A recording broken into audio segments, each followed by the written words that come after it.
ஆளுமைமிக்க அரசியல்வாதியாக pure politics பயிற்சி பட்டறை நேரடி இணைய வழி வகுப்புகள் உங்கள் சீட்டிற்கு முந்துங்கள் 7338824242. திருப்பூர் அனுப்பர்பாளையம் அரசு பள்ளி முன்பு மாநகராட்சிக்கு ஒப்பந்த தூய்மை பணியாளர்கள் டன் கணக்கில் குப்பை பிளாஸ்டிக் கழிவுகளை கொட்டிச் சென்ற சம்பவம் பெரும் பரபரப்பை ஏற்படுத்தியுள்ளது.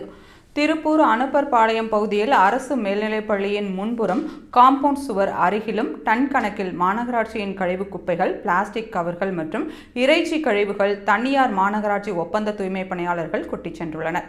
நாள்தோறும் பள்ளிக்கு செல்லக்கூடிய ஆயிரக்கணக்கான மாணவ மாணவிகள், பின்னலாடை தொழிற்சாலைகளில் பணியாற்றக்கூடிய தொழிலாளர்கள் மற்றும் அந்த பகுதியில் வசிக்கக்கூடிய பொதுமக்கள் குப்பையில் இருந்து வரக்கூடிய துர்நாற்றம் காரணமாக கடுமையாக பாதிக்கப்பட்டு வருகின்றனர். ஏற்கனவே குப்பைகளை கையாளுவதில் சரியான திட்டமிடல் இல்லாததால் காளம்பாளையம், நெறிப்பெரிச்சல், இச்சிப்பட்டி பகுதியில் உள்ள பாறை குழிக்குள் குப்பைகளை கொட்டியதற்கு கடுமையான போராட்டத்தை அப்பகுதி மக்கள் எடுத்ததால் அங்கு குப்பைகளை கொட்டுவதை மாநகராட்சி நிர்வாகம் நிறுத்தியது. நேற்று திருப்பூர் மாநகராட்சி 40வது வார்டுக்கு உட்பட்ட கரிய காளியம்மன் கோவிலுக்கு சொந்தமான இடத்தில் திறந்த வெளியில் குப்பைகளை கொட்டிச் சென்றதால் அப்பகுதி மக்கள் கடுமையாக எதிர்ப்பு தெரிவித்து குப்பை வாகனத்தை சிறைப்பிடித்தனர். இந்நிலையில் அனுப்பர்பாளையம் அரசு பள்ளி முன்பு கொட்டப்பட்ட குப்பை கழிவுகளை அகற்றப்படவில்லை என்றால் அப்பகுதி மக்கள் மறியலில் ஈடுபட போவதாக எச்சரித்துள்ளனர்.